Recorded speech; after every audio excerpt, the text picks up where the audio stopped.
नमस्कार मित्रों, यदि हम कबीर को केवल एक संत, कवि या समाज सुधारक मानकर पढ़ते हैं तो हम उनके वास्तविक स्वरूप को नहीं समझ पाते।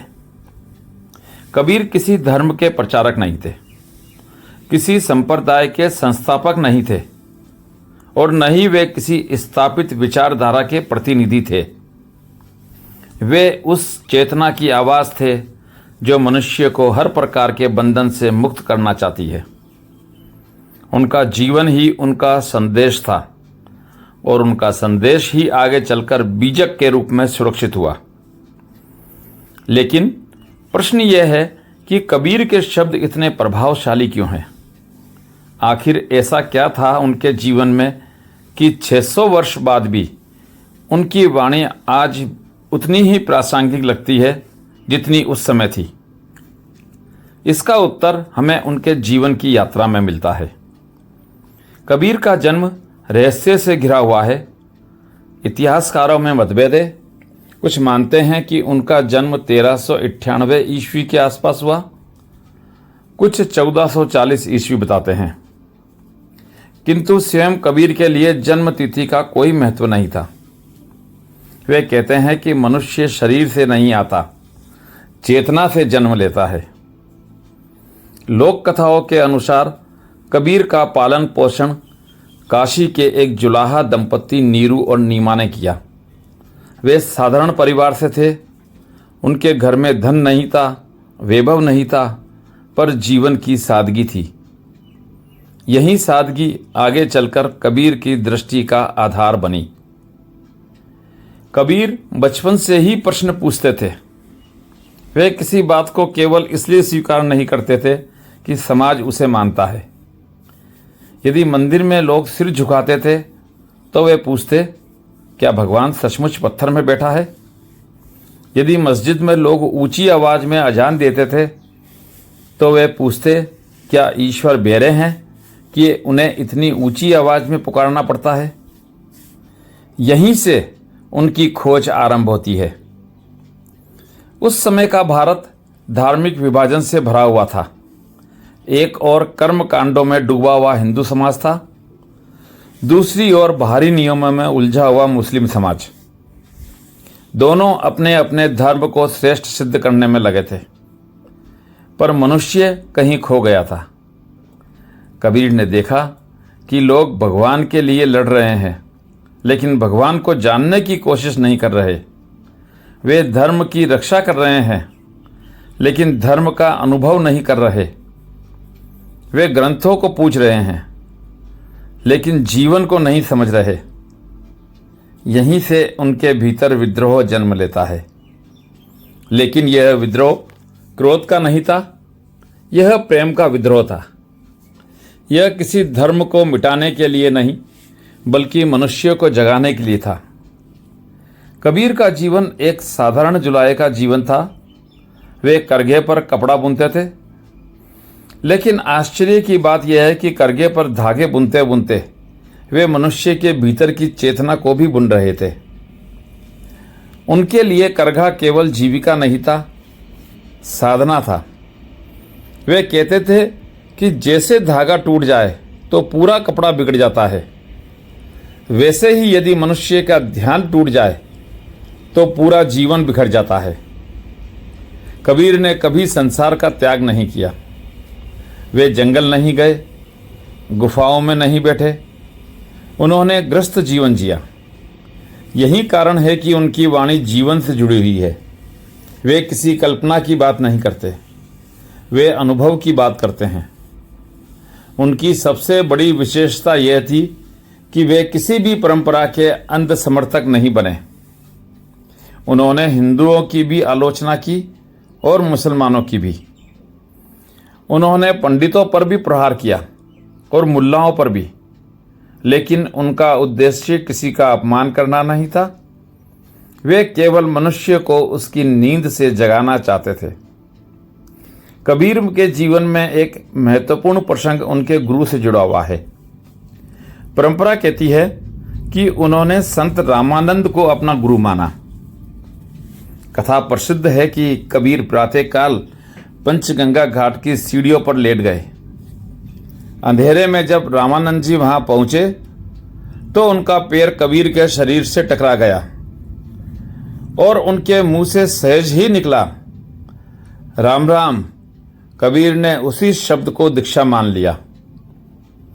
इस घटना का ऐतिहासिक प्रमाण चाहे मिले या ना मिले, लेकिन इसका आध्यात्मिक अर्थ अत्यंत गहरा है। कबीर कहना चाहते हैं कि सच्ची दीक्षा किसी विधि विधान से नहीं मिलती, वह तब मिलती है जब शिष्य पूरी तरह ग्रहणशील हो जाता है। यही कारण है कि कबीर के लिए गुरु केवल व्यक्ति नहीं है, गुरु वह प्रकाश है जो अज्ञान को समाप्त कर देता है। वे कहते हैं, गुरु गोविंद दोऊ खड़े, काके लागू पाए, बलिहारी गुरु आपने, गोविंद दियो बताए। यहाँ गुरु की महिमा इसलिए नहीं है कि वह पूजनीय है, बल्कि इसलिए कि वहीं भीतर के परम सत्य का द्वार खोलता है। कबीर का जीवन धीरे धीरे लोगों के बीच चर्चा का विषय बनने लगा। उनकी वाणी में ऐसी आग थी जो झूठ को जला देती थी, और ऐसा प्रेम था जो सच्चे साधक के हृदय को पिघला देता था। लोग दूर दूर से उन्हें सुनने आने लगे। कोई पंडित उनसे शास्त्रार्थ करने आता, कोई फकीर उनसे मिलने आता, कोई साधारण किसान अपनी उलझन लेकर आता, लेकिन कबीर सबको एक ही दिशा दिखाते, अपने भीतर लौटो। वे बार बार कहते, मोको कहाँ ढूंढे रे बंदे, मैं तो तेरे पास में। ईश्वर बाहर नहीं है, तीर्थों में नहीं है, मंदिरों और मस्जिदों में सीमित नहीं है, वह तुम्हारी चेतना के केंद्र में है। यही वह मूल बीज है जिससे आगे चलकर बीजक का जन्म होता है। ध्यान देने योग्य बात है कि कबीर ने स्वयं कोई पुस्तक नहीं लिखी। वे बोलते थे, गाते थे, संवाद करते थे। उनके शिष्य उनकी वाणी को याद रखते थे। धीरे धीरे इन वचनों को संकलित किया गया। इन्हीं संकलनों में सबसे प्रामाणिक और प्रभावशाली संग्रह बीजक माना गया। बीजक शब्द स्वयं बहुत अर्थपूर्ण है। व्यापार की भाषा में बीजक का अर्थ होता है हिसाब किताब का मूल लेखा, लेकिन कबीर ने इसे आध्यात्मिक अर्थ दिया। उन्होंने कहा कि यह जीवन का वास्तविक हिसाब है। इसमें यह नहीं लिखा कि तुम्हारे पास कितना धन है, बल्कि यह लिखा है कि तुम्हारे भीतर कितना सत्य जागा है। इसलिए बीजक कोई धार्मिक पुस्तक नहीं है, यह आत्म परीक्षण का दर्पण है। जब भी कोई साधक बीजक खोलता है, वह केवल दोहे नहीं पढ़ता, बल्कि स्वयं को पढ़ना शुरू करता है। और शायद यही कारण है कि बीजक पढ़ना आसान है, लेकिन उसे जीना अत्यंत कठिन है। कबीर के शब्द सीधे हृदय पर प्रहार करते हैं। वे सांत्वना नहीं देते, वे झकझोरते हैं। वे तुम्हें विश्वास नहीं देते, वे तुम्हारे विश्वासों पर प्रश्न खड़े करते हैं। वे तुम्हें नया धर्म नहीं देते, बल्कि धर्म की आवश्यकता पर ही पुनर्विचार करने के लिए प्रेरित करते हैं। यहीं से बीजक की यात्रा वास्तव में प्रारंभ होती है। जब हम ये जान लेते हैं कि कबीर ने स्वयं कोई ग्रंथ नहीं लिखा, तब एक स्वाभाविक प्रश्न उठता है, फिर बीजक आया कहाँ से?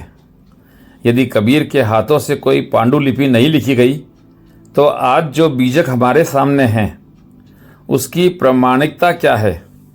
और उससे भी बड़ा प्रश्न यह है कि कबीर जैसे मुक्तचित्त व्यक्ति की वाणी को किसी पुस्तक में बांधना क्या संभव था? यहीं से बीजक की वास्तविक यात्रा आरंभ होती है। कबीर का पूरा जीवन बोलने का जीवन था। वे किसी आश्रम में बैठकर शास्त्र नहीं लिखते थे, वे जीवन के बीच खड़े होकर बोलते थे। कभी करघे पर काम करते हुए, कभी घाट पर बैठे हुए, कभी साधुओं से संवाद करते हुए, कभी किसानों मजदूरों, स्त्रियों और साधारण लोगों से बातचीत करते हुए। उनकी वाणी किसी मंच की नहीं, जीवन की वाणी थी। उसमें कृत्रिमता नहीं थी, इसलिए उसमें असाधारण शक्ति थी। जो भी उनके पास आता वह केवल शब्द लेकर नहीं लौटता था, वह भीतर कुछ हिलता हुआ महसूस करता था। कबीर का उद्देश्य ज्ञान देना नहीं था, वे जागृति पैदा करना चाहते थे। यही कारण है कि उनके शब्द सुनने वाले के भीतर बीज की तरह गिरते थे। कुछ लोगों के भीतर वे तुरंत अंकुरित हो जाते, कुछ के भीतर वर्षों बाद, और कुछ के भीतर शायद कभी नहीं, लेकिन बीज बो दिया जाता था। शायद इसी कारण उनके अनुयायियों ने उनकी वाणी के संग्रह का नाम बीजक रखा। यह शब्द केवल पुस्तक का नाम नहीं है, यह संकेत है कि इन वचनों को केवल पढ़ना नहीं, अपने भीतर बोना है। बीज हाथ में रखा रहे तो उसका कोई मूल्य नहीं, वह मिट्टी में जाए, अंधकार सहे, टूटे, तब वृक्ष बनता है। ठीक वैसे ही कबीर के वचन तब तक निष्प्राण हैं जब तक वे हमारे जीवन में प्रवेश नहीं करते। कबीर के महाप्रयाण के बाद उनके शिष्यों के सामने एक बड़ी चुनौती थी। यदि इन वचनों को सुरक्षित नहीं रखा गया तो आने वाली पीढ़ियां उस जीवंत अनुभव से वंचित रह जाएंगी। इसलिए अनेक शिष्यों ने अपनी स्मृति के आधार पर उनके दोहे, शब्द और रमैनियां संकलित करना प्रारंभ किया। यह कार्य एक दिन में नहीं हुआ, वर्षों तक चलता रहा। अलग अलग स्थानों पर अलग अलग परंपराओं ने कबीर की वाणी को संरक्षित किया। इसलिए कबीर की वाणी के अनेक संग्रह मिलते हैं, लेकिन उनमें बीजक को विशेष महत्व प्राप्त है। विशेषकर कबीर पंथ की परंपरा में इसे सबसे प्रामाणिक माना गया। इसका कारण केवल यह नहीं कि इसमें अधिक रचनाएं हैं, बल्कि यह कि इसमें कबीर की निर्भीकता, उनकी आध्यात्मिकता दृष्टि और उनकी भाषा का मूल स्वर सुरक्षित दिखाई देता है। बीजक के 3 प्रमुख खंड हैं, रमैनी, शब्द और साखी। ये केवल साहित्यिक वर्गीकरण नहीं है, बल्कि साधना के 3 आयाम हैं। रमैनी में विचार का विस्तार मिलता है। वहाँ कबीर किसी विषय को खोलते हैं, उसके भीतर उतरते हैं, तर्क करते हैं, प्रतीकों का प्रयोग करते हैं और श्रोता को धीरे धीरे भीतर ले जाते हैं। ऐसा लगता है जैसे कोई गुरु शिष्य का हाथ पकड़कर अंधेरे कमरे से प्रकाश की ओर ले जा रहा हो। शब्द में कबीर का हृदय बोलता है। वहाँ संगीत है, प्रेम है, विरह है, मिलन है और परमात्मा के साथ जीव का गहरा संवाद है। शब्द को केवल पढ़ना पर्याप्त नहीं, उसे सुनना, गुनगुनाना और अनुभव करना पड़ता है। जब शब्द हृदय में उतरता है तब वह शब्द नहीं रहता, वह ध्यान बन जाता है। साखी सबसे छोटी है पर सबसे तीखी भी। 2 पंक्तियों में कबीर वह कह देते हैं जिसे समझने में कभी कभी पूरी जिंदगी लग जाती है। साखी तीर की तरह है, सीधी, तेज और लक्ष्य भेदी। वह मन को तसल्ली नहीं देती, उसे बेचैन करती है, क्योंकि जागरण अक्सर बेचैनी से शुरू होता है। बीजक की सबसे बड़ी विशेषता उसकी भाषा है। कबीर ने संस्कृत का सहारा नहीं लिया क्योंकि वह विद्वानों की भाषा बन चुकी थी। उन्होंने फारसी का भी आग्रह नहीं किया क्योंकि वह सत्ता की भाषा थी। उन्होंने जनता की भाषा चुनी, वह भाषा जिसे किसान समझ सके, जुलाहा समझ सके, स्त्री समझ सके, मजदूर समझ सके।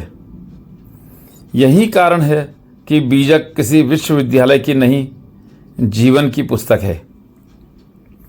कबीर की भाषा में अवधी है, ब्रज है, भोजपुरी है, खड़ी बोली है, पंजाबी और फारसी के शब्द भी हैं।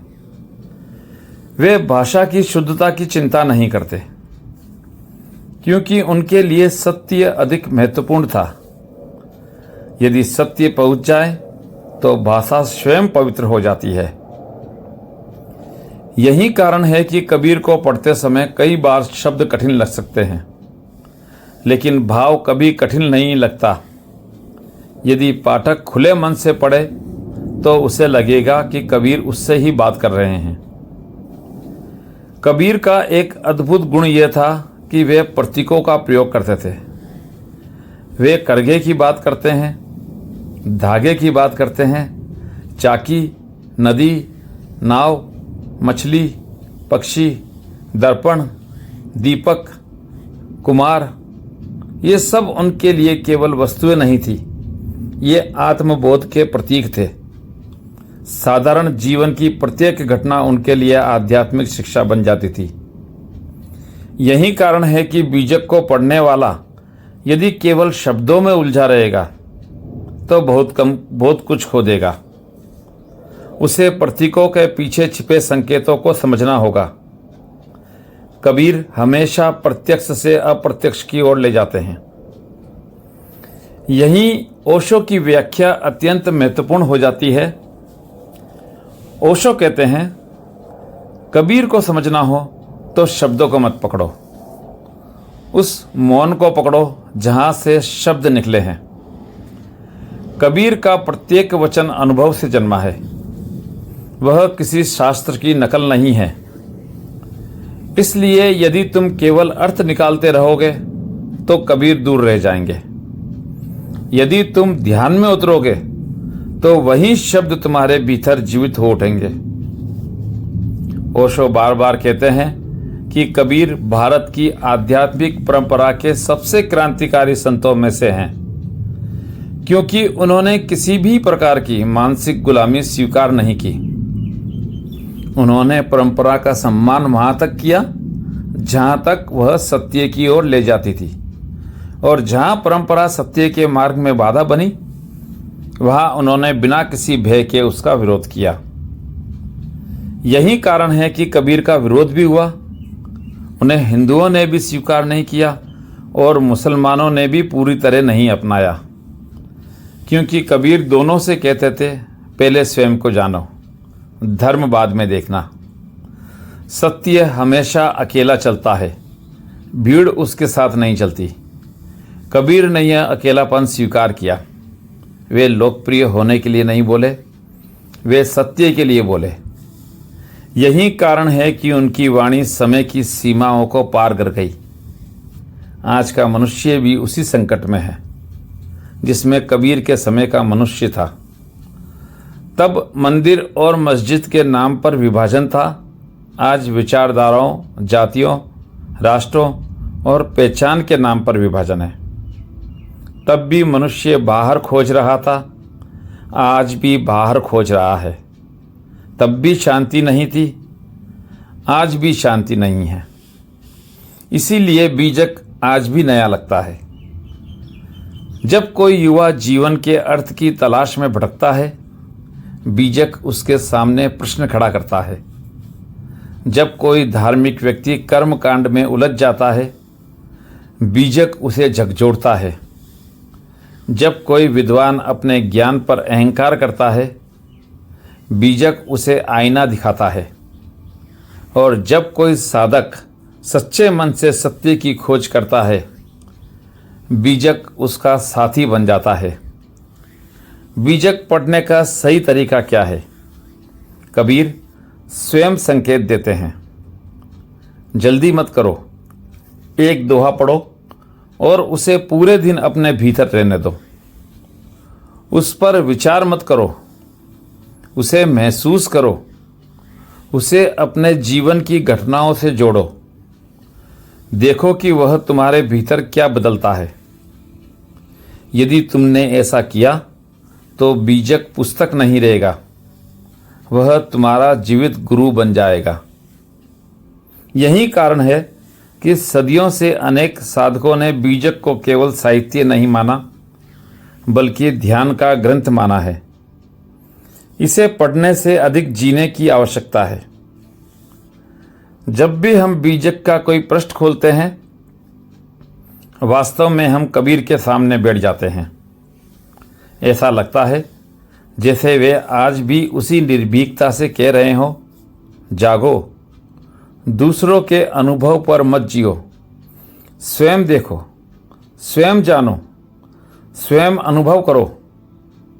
यही बीजक का सार है, यही कबीर का जीवन है, और यही इस अध्याय का निष्कर्ष भी है कि कबीर की महानता उनके चमत्कारों में नहीं, उनके अनुभव की प्रामाणिकता में है। उन्होंने जो जिया वही कहा, और जो कहा वही आज बीजक के रूप में हमारे सामने है। एक ऐसा आध्यात्मिक दर्पण जिसमें झांकने का साहस हर कोई नहीं कर पाता। अगले अध्याय से हम स्वयं बीजक के मूल वचनों की यात्रा प्रारंभ करेंगे। अब तक हमने उस महापुरुष को जाना जिसने यह अमूल्य वाणी दी। आगे हम उस वाणी के भीतर उतरेंगे और समझेंगे कि कबीर का प्रत्येक शब्द आज भी हमारे जीवन को किस प्रकार बदल सकता है। यह यात्रा आपको कैसी लगी, कमेंट करके ज़रूर बताएं। अच्छी लगी हो तो सब्सक्राइब करें, लाइक करें और शेयर करें। धन्यवाद।